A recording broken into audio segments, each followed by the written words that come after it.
Hi, this is Dr. Stephanie Wautier, and I'm the host of Conversations with a Chiropractor. This is not a health how-to, but rather a conversation with some amazing people I've had the pleasure of being with on my journey of life. Think of it more like Tuesdays with Maury, a fireside chat, or chicken soup for the soul. Grab a cup of coffee, sit back, and enjoy this conversation with a chiropractor.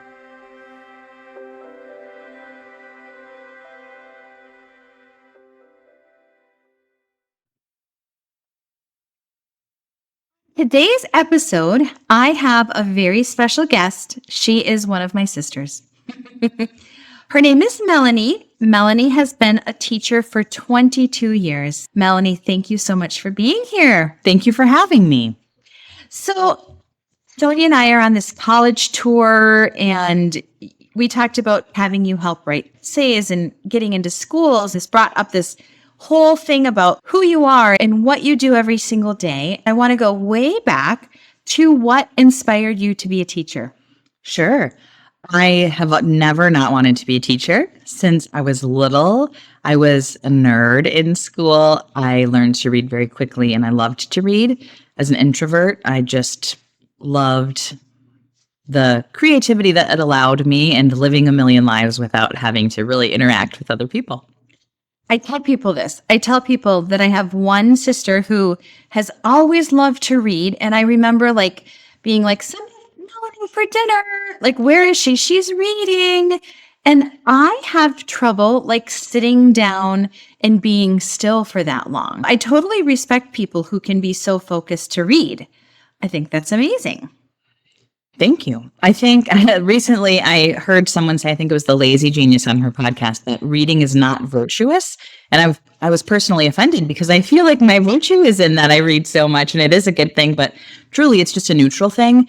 And the rest of my 4-person family, they all love books and they love stories, but they don't love the act of sitting down and reading a book. So when we travel, we listen to audiobooks, I force them, and they love every book they read when I force them to listen, but they would never sit down at 3:00 on a Tuesday. But the older I get, I feel like as a working mom, that's the only time I get to sit still. Is when you're reading. So I want you to tell me a little bit about this podcaster, the Lazy Genius. You went to meet her in person. I went to Indiana in October to get her to sign her newest book called The Plan, all about time management. I went with 2 girlfriends. It was a lovely trip, and I feel like she's very, very down to earth, and I would say neutral in her advice. She quotes herself as having big sister energy. I love it. So on her podcast, does she give you tips and tricks on how to be more efficient? Her catchphrase is be a genius about the things that matter and lazy about the things that don't. So she always clarifies, if this matters to you, spend energy and time there. And if it doesn't matter to you, you don't have to spend your time and energy there. Very interesting. So you are a little girl who loves to read, yes, and you start your college career at Michigan State. Yes. And you were originally a deaf education major. I was. I learned sign language. I majored in deaf education. Well, for 2 years, I was pre-education, and I applied to the deaf education school. But at the same time, I was having trouble signing because of pretty severe tendinitis. And I realized shortly after being accepted into the program that I couldn't sign for the rest of my life. I couldn't even hold a glass of water after class. My hands hurt so much. And I realized that I needed to make a shift into just general secondary education. A more traditional education coursework. Was accepted and realized that I needed to shift my major. My counselor or advisor told me, just wait, you could start out the program and then you can make your shift later. But there was only 18 spots available in the deaf education program. And I felt that my admittance was literally keeping someone else out. And I was very dissatisfied with that. I felt very bad. I couldn't figure out a way to allow them at Michigan State to let me drop out of that program and just move into regular education. And I had been dating the same boy for 5 years at that point. almost 5 years. And he was attending Western Michigan University, wanting to be closer to him at the same time as feeling really disillusioned with the education program at Michigan State, and knowing that my continuation of my degree there was holding someone else out of this very small program. I made the decision to transfer to Western Michigan University. Very competitive program at Michigan State. So you go to Western and you slide right into their education program? Slide into the education program, but I had to basically retake several courses that were almost exactly the same as my courses at Michigan State. Maybe they had a slightly different name, but it was still basically the same humanities class. And I had to retake a lot of general education classes at Western that I felt like I had already completed. So that put me back time-wise and left me, I don't know, kind of with a bad taste in my mouth for that. But I finished and I graduated and became a teacher. And a lot more student loan debt, too. Oh, a lot more. I didn't even think about the student loan debt that I was accruing because of this choice. And no advisor at Michigan State or Western told me a very critical piece of information, which is that I had already been at Michigan State 2 years. If I just applied for my associate's degree, that would transfer to any other Michigan university, and I would not have to retake those general education classes. But no one told me, and I didn't know. Oh, yeah. I mean, how would you know? Do you think that it was just because it was like a while ago, or does this stuff still happen today? I think that it still happens today. Wow. So you graduate from Western, and how many teaching jobs has it been since you graduated to now? You've been at this job for how many years? I have been at this job for 20 years. In suburban Detroit. My first year was an 8-month long-term substitute in the same school district that I did my student teaching in. They kind of promised me a job at the end of this long-term situation, but then Human Resources put them into a hiring freeze, so they weren't allowed to hire anyone else on staff because of budget cuts. So I went to a very northern suburb of Detroit, but it was as far north as you can get, almost in the thumb. And I was there for 1 year, and my husband was looking for jobs closer to my school. I was looking for jobs closer to his school when I received a job offer where I am right now, which was just like 7 miles away from where he taught. Now, we have to clarify for our listeners, this husband is not the same boyfriend that you followed. He is not. No, I transferred to Western Michigan for a boy I had been dating almost 5 years, and then he broke up with me as soon as I got to Western. Bastard. No, I'm just kidding. He is a good man. He's a very good man. In fact, when I met my current husband, he said to me, I think you guys have a real future.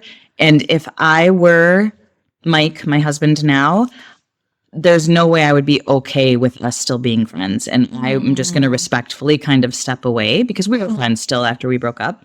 And he said, I want you to follow your future with this man. And I know that I can't be a close friend of yours at the same time. No boyfriend or future husband would be okay with that because of our long history. And we just drifted away. We have spoken since then, but not very often. It's a really mature thing for any human to do. Yes, very. That's amazing. So you're in your 22nd year of teaching. Yes. But about 7-ish years ago, you started getting into some very, very specific tutoring, actually coaching perhaps. It's called executive functioning coaching. Yes. Tell me a little bit about that. So I stumbled across this kind of idea or term that's getting quite popular now, but I don't want to say ahead of my time, but it's before I had heard about it anywhere else. I was just looking at parenting books. I have a brilliant child who, when they were young, were a little bit pokey, slow moving on their own terms, doing things, learning on their own terms, really when they wanted to. And so I was kind of looking for some help. I knew that my child did not have ADHD, or it surely didn't seem like it, but they needed a little something. I was looking for a little something. So I stumbled upon this book called Smart But Scattered by Peg Dawson and Richard Guier. I had never heard of executive functioning skills before, but what they are things like flexibility, planning and prioritizing, time management, task initiation, organization, sustained attention, goal-directed persistence, self-awareness, things like that. So kind of like the soft skills. My child was very brilliant, but didn't always get a move on in the morning or, Is this anything related to children who have like test taking anxiety, or is this a completely separate thing?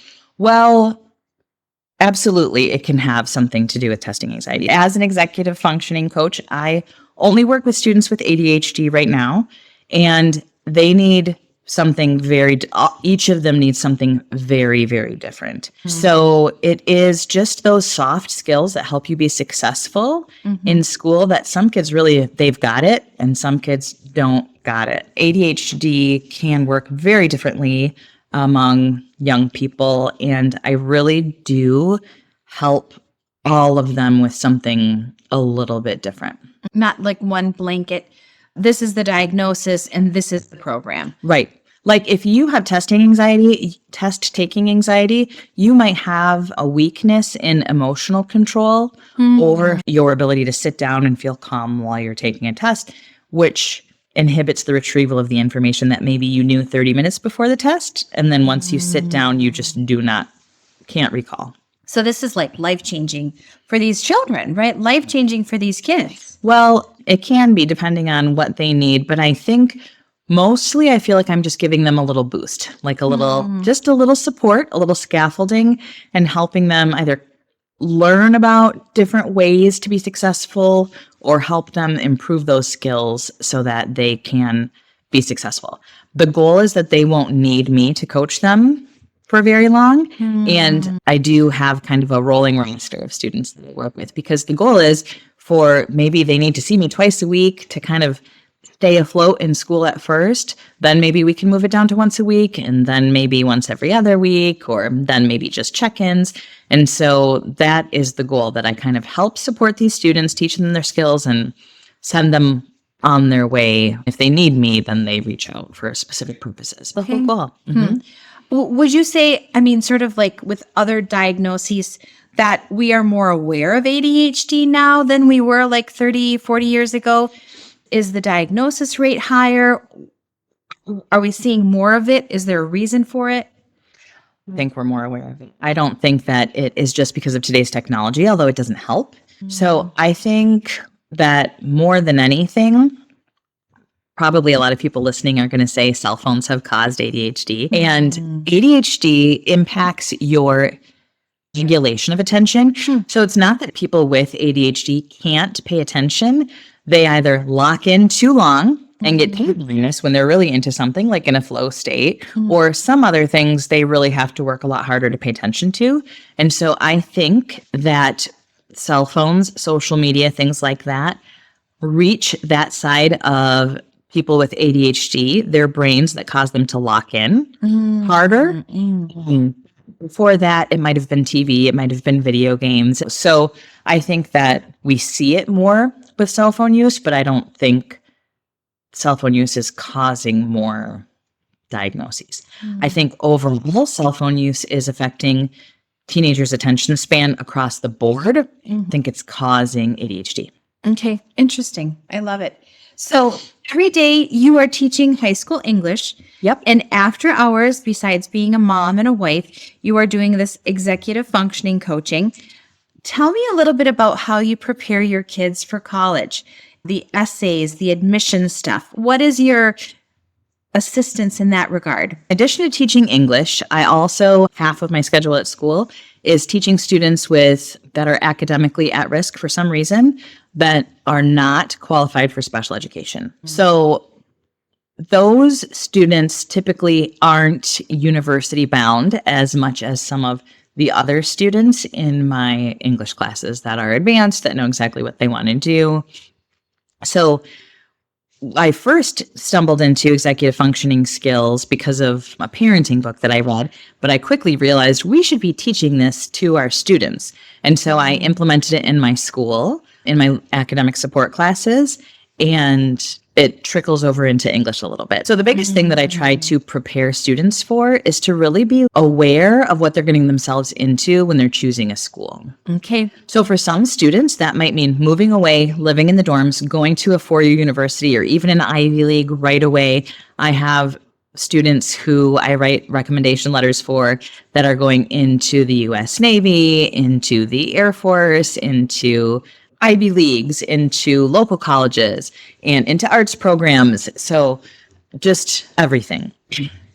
But I think before students go to a large university for the experience, and maybe they're going to major in something that it doesn't really matter where you go, or maybe they have no idea what they want to do, I try to talk to them about their options, because if anyone had said to me, hey, you will get a job as a teacher if you have your degree in teaching, you don't need to go straight to a four-year university. Let's look at how much it's going to cost every year over the course of your life for your student loan debt if you do these things. Nobody talked to me about my options. You and our other sister both went to Michigan State. I knew that I loved it.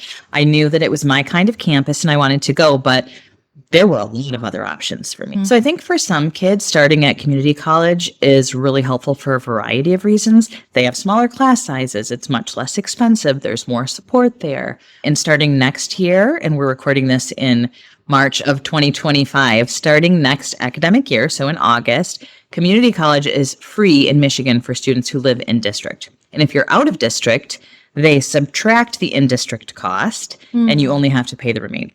So financially, you just can't get a better deal right now. Yeah. So I just want students to understand why they're going to a certain college and what the long-term repercussions are going to be. So you really believe that someone can get as good of an education at a community college as they can at a four-year university for those first 2 years? Absolutely. Wow. Okay. I mean, I'm sure that there's a little bit of a stigma there, right? Absolutely. Sort of like there's a little bit of a stigma with people going into the services or trades or, the armed services. I think that you even had an experience where one of your students really wanted to start at community college and her parents didn't want her to. Yes, absolutely. She came to me for advice because I give the community college speech to all of my juniors when they're doing their applications, and just talk to them about the reality of the situation. It's not for everyone, but it really is for some people. And I had a student who is now a senior, and we started talking about it when she was a junior. She wants to become a nurse, and she wanted to go to college nearby, but she wanted to attend a community college, and her parents wanted her to attend a commutable university. And she came to me and said they just don't want me going to community college. And so I advised her to invite her parents on a tour of the community college with her, speak to some teachers there, speak to the advisors there, tour the campus, look at the program, and eventually they did accept her wishes. And even though they were willing to pay for her to go to a university, she just felt like they didn't need to. She's going to become a nurse. She's going to get a job as a nurse. She's still going to get her four-year degree. Her diploma will say whatever university she finishes at. And she just didn't feel like it was necessary for her parents to spend so much money on those first 2 years when you're just taking basic classes. Yeah, absolutely. What would you tell kids who are dead set on going, let's just say someone wants to go to Harvard or someone wants to go to Yale? Do you give them advice on how that admissions essay should look or what it should convey? What is that admissions essay really about? I try to advise my students to let their essay show something about them that isn't shown on their application. So a lot of students have the inclination to just list all of their extracurriculars or to say something like, I'm a really good leader because I was the captain of a sports team. But my high school is a large school where I work, and we have dozens of sports teams, and they all have a captain at the freshman, junior varsity, and varsity level. And I don't think that speaks to leadership or setting them apart, because across the country, there's just probably hundreds of thousands of sports captains, right? And it doesn't tell anything about them, whether them as a leader or anything. So do you think that kids should include like some of their personality traits or life experience that taught them something? Is that more valuable in that essay? 100%, because a college admissions officer already has your list of extracurriculars. They already know, because you listed it as an extracurricular, that you were a captain of a team. So if you just regurgitate your application or your resume, you're not telling them anything about why they should choose you over someone else. So what do you say to a kid who has done everything that they should do? They've done all of their college prep classes. They have a great ACT, SAT score. They think that they did amazingly on the essay, and they don't get into the school that they dreamed they would. What do you say to somebody in that situation? It's going to be fine. No matter where they go, no matter what they do, it's going to be fine. I think that probably 95% of the teenagers we all know, all of your listeners know, are in a pretty good place with a good support system. So if they go to Michigan State, like I did, or Western, like I did, or if they go to Harvard, it doesn't matter. It's just going to be fine because they have the support system. They're going to get a degree. They're going to get a job. I have a student who was absolutely brilliant in math. He was more advanced than anyone else that I've ever seen come through my school system. He became a math teacher. He went to an Ivy League school and he became a math teacher, and he taught math in a low income area in California, in the Bay Area, which is so valuable. But he could have gotten that job not having stressed out for years and years and years. So I really want them to know wherever their path takes them, it's going to be fine. So, such great advice. I mean, truly hard for that kid who has their heart set on that. But I say to my kids, the most valuable thing that you can do in life is pivot, right? Yes. Something doesn't go your way, pivot. Like that resiliency is going to take them farther than any degree would, right? The lazy genius says pivot specifically. She does. That she says pivot is more important than planning. Interesting. Very interesting. Yes. So that is the most important thing. I could have felt like my life was over when I transferred schools and I moved cities and I left my friends and I went to Western and my boyfriend broke up with me. I could have felt like, oh my gosh, I did all this. But honestly, I still got a teaching degree. I still got a teaching job. I met my husband at Western. So I never would have met him if I hadn't gone there. Even though my path ended up differently than I thought that I would go starting out, everything was fine. And I see so many students really, really worried about where they're going to go to school and what that is going to look like for them. But for most people, it really doesn't matter. Like if you get a business degree, you get a business degree. And unless you're really connected and you have connections going into the workplace, it doesn't matter if you went to University of Michigan or Central Michigan. You're going to start out the same way everybody else is. The only thing that matters starting out in business is your connections. Now, if you want to be a lawyer, it does matter where you go to school. It does matter where you get your degree. If you want to be a doctor or a specialist or, certain career fields really do have some schools that are much better suited for them. But for 50% of the population, as long as they get a degree and they graduate, they're going to be fine. What brilliant advice for all of these kids. I mean, but I do feel like there's just that pressure that they probably put on themselves, right? And that pressure, the more prestigious, that it does something for the ego. It really does. I work in a high income city outside of Detroit, and I see more often than anything else, the students are putting the pressure on themselves, not the parents. But I think there's still it's still like in the air, right? A stigma that it's the parents. It's the parents pushing these kids. But I'm not seeing that as a truth. Wow. So for all these parents listening, because I don't know how many kids are listening to my podcast, just assure them that everything is going to be okay. And hopefully it'll sink in, Right? Everything is going to be okay. Because even if things go really, really south in high school, if you go to community college first, your GPA starts over. And then based on your community college experience, you can transfer and get into a university to finish up that out. But also, as you know, there are a lot of career paths that don't involve a 4-year degree. Absolutely. And more than ever, a college degree is not a prerequisite to getting a job.